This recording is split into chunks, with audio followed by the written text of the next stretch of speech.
નમસ્કાર, આપ જોઈ રહ્યા છો નેશન પ્લસ ન્યૂઝ. હું છું આપની સાથે હેતલ ભગત. છોટાઉદેપુર જિલ્લાના કાર સેવકે આજે પોતાના ઘરેથી જમીન પર આરોળતા રામજી મંદિરે પહોંચી પોતાના પ્રાણ પૂર્ણ કર્યા હતા.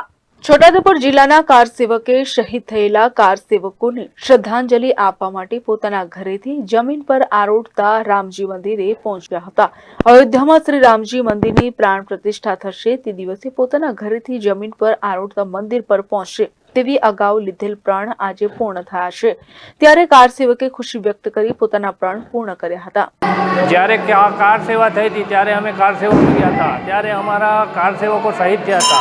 ત્યારથી અમે પ્રણ કર્યું હતું કે અમારા કાર સેવકોને કઈ રીતે અમે શ્રદ્ધાંજલિ અર્પીશું. ત્યારે મેં પ્રણ કર્યું હતું કે હું મારા કાર સેવકોને મારા ઘરેથી ભવ્ય રામજી મંદિર બની જાય ત્યારે હું મારા ઘરેથી ગબડતા ગામના રામજી મંદિરે આવી હું પ્રણામ કરીશ, પછી જ મારા કાર સેવકોને સાચી શ્રદ્ધાંજલિ હશે એવું હું પ્રણ કર્યું હતું. આજે મારું પ્રણ અહીંયા પૂર્ણ થાય છે. Rehan Patel, nation plus news, Chhota Udepur. સમાચારોના સતત અપડેટ માટે નેશન પ્લસ ન્યૂઝના યુટ્યુબ ચેનલને સબસ્ક્રાઇબ કરો, બેલ આઇકન દબાવો અને ફોલો કરો ઇન્સ્ટાગ્રામ, ફેસબુક અને ટ્વિટર પર.